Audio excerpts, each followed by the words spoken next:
Lord. Isaiah 6:4.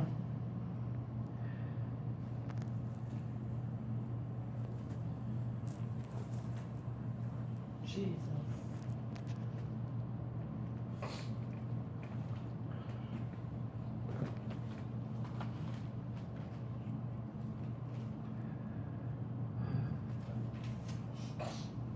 Well, Lord, what's behind door number 1 and door number 2?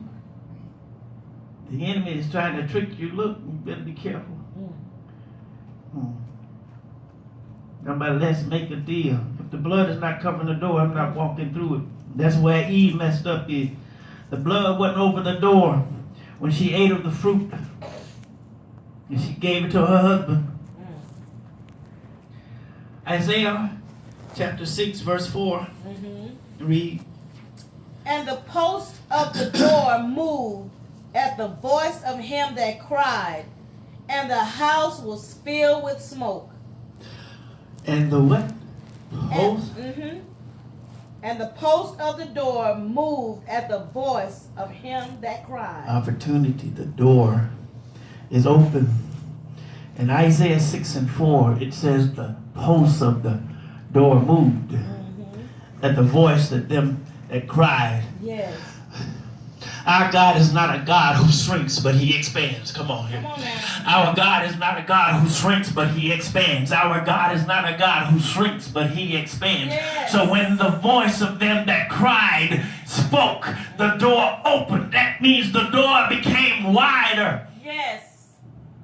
There are certain things, blessings that are so big that God has to widen the door for you. But in order to get the big blessings, you got to cry. Hallelujah. Oh, but I'm not telling you to cry tears. Boo, boo, hoo, hoo, hoo. That's not what they cried. Yes. They weren't crying about, woe is me. Woe is me. That's not what they were crying. Come on.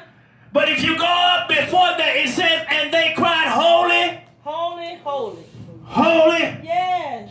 holy. We want God to bring us into bigger doors in our lives. Yes, God. But we're not crying the right thing. We're crying, gimme, I want. Give me this and give me that. But you got to cry holy in order for God to open up certain doors in your life. If you want the big blessing, you need to cry holy. It's not changing. You need to cry holy. It was good back then and it is good now. Holy. The word hasn't changed. Holy. Holy, holy, holy. We don't want to say that word anymore, and we want God to bless us. No, we got to cry holy, holy, holy. It's the Lord. Everything that we do is crying holy. Holy. Yeah, Lord, help us this year. Yes, Lord. Okay, God, in my everyday walk, God, I want my conversation, my life to be crying holy. Yes, Lord. Yeah. I want my life to be crying holy so the doors can open. Remember, you communicate not just verbally, but there's non-verbal communication. So is your life crying holy every day unto the Lord? It must be, because he said, be ye holy, for I am holy. Your life better be crying holy. Yes, Lord. Well, God, what about my healing? You're not crying holy. Jesus. Holy, holy, Holy. It is your own life, the communication of your own life sometimes that withholds your blessing. Don't believe the lie talking about, okay, you can live any kind of way and God will bless you. That is a lie. Your life needs to be crying holy so that God can open up the door to your healing. He can open up the door to restoring your family. If your life is not crying holy, certain doors are not going to be expanded or open unless you cry holy. So they cried holy, and the door expanded. Ezekiel 47. Yes, Lord. Opportunity. That's all he's saying. The door is open. The door is open. What else can I say? The Spirit of the Lord said. The door is open. Ezekiel 47.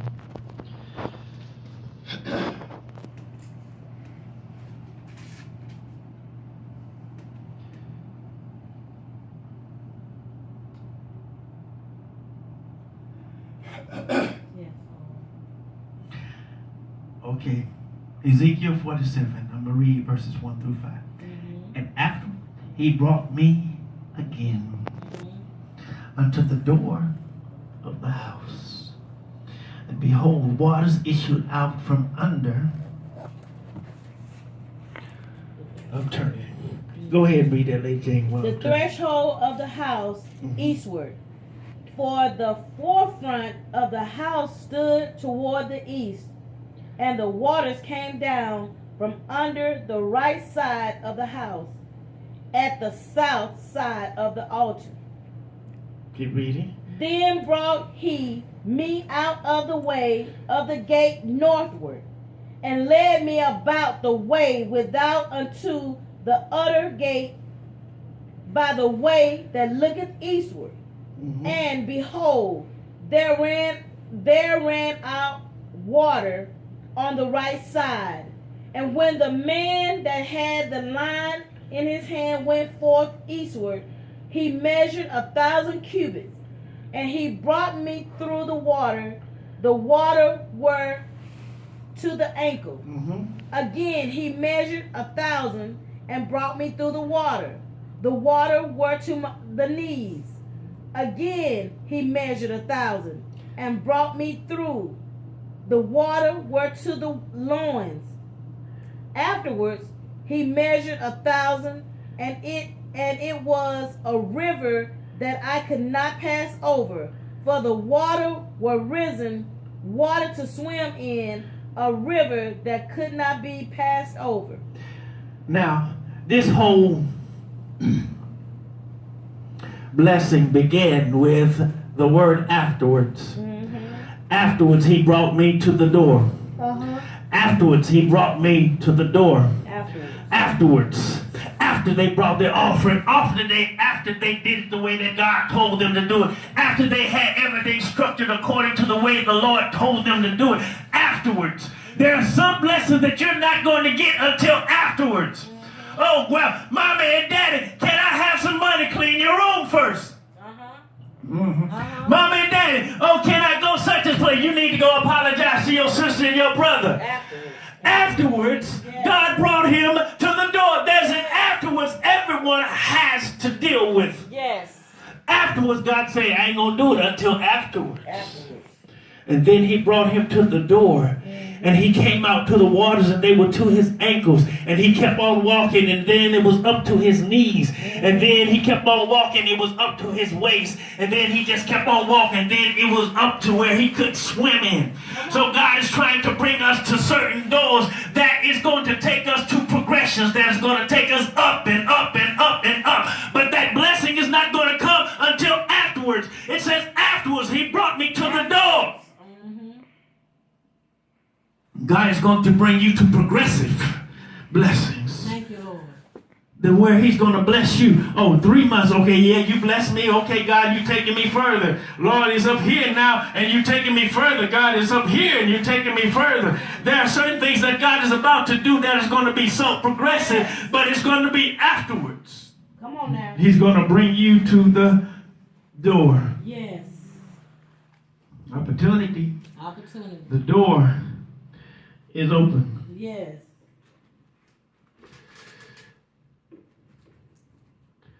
Let's go to Matthew chapter 6.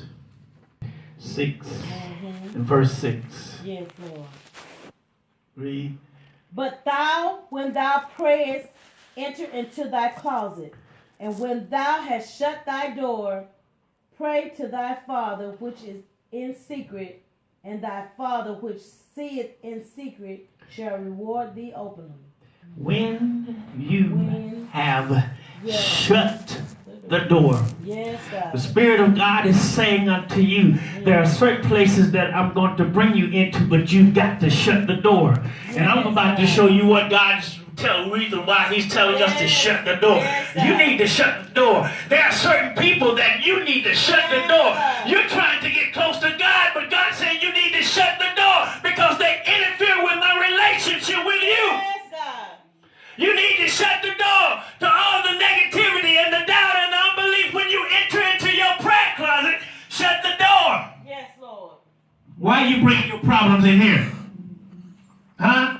Why you leave it outside the door? I only want faith in here when you come and talk to me. I only want belief when you come in here and talk to me. I don't want any complaining. Don't bring complaining and shut the door. There are people and things that we need to shut the door to when we enter into our prayer closet. Now, question. What kind of door that when it closes, you get a benefit from? Come on. Somebody say elevator. Elevator. When you get into an elevator,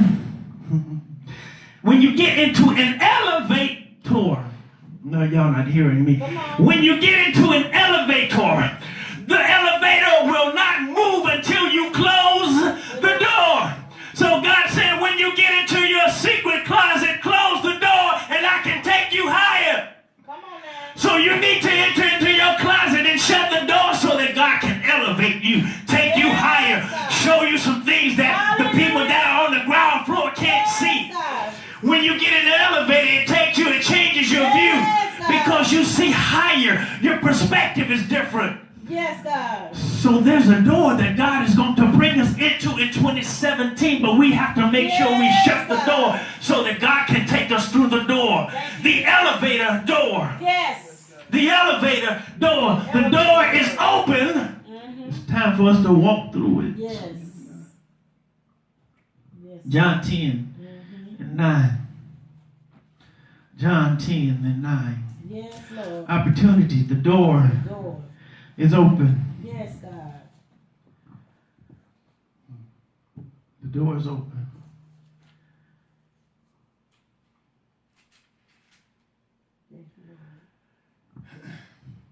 Are we there? Yes. John 10 and 9. Yes. I am the door. By me, if any man enter in, he shall be saved, and shall go in and out and find pasture. What did he say? I am the door. By me, if any man enter in, he shall be saved, and shall go in and out and find pasture. He said, I am The door. the door. If we don't remember anything else Yes, God. this year, we better remember that he is the door.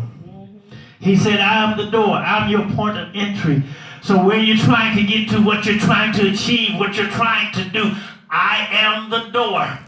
Don't get it twisted this year, because we've been looking to so many other people and places and so many other things to get us through and to enter into. Well, God, how can I get in? We've been trying to go around Jesus for years. Come on.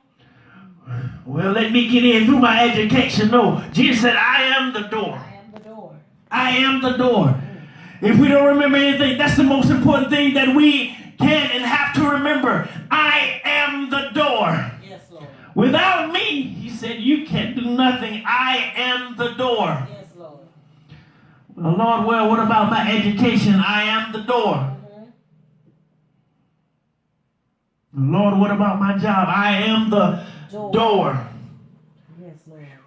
Ask Joseph. I am the door. God, I need new revelation. He said, I am the door. And he said the line is going to be drawn this year. The line is going to be drawn this year because everyone who tries to get it without coming through me, they're not going to get it. He's going to draw the line succinctly and definitively this year. And let everybody know that I am the door. And without me, it's not going to be done. So he's going to draw a definitive line in the church and let them know that I am the door. Jesus.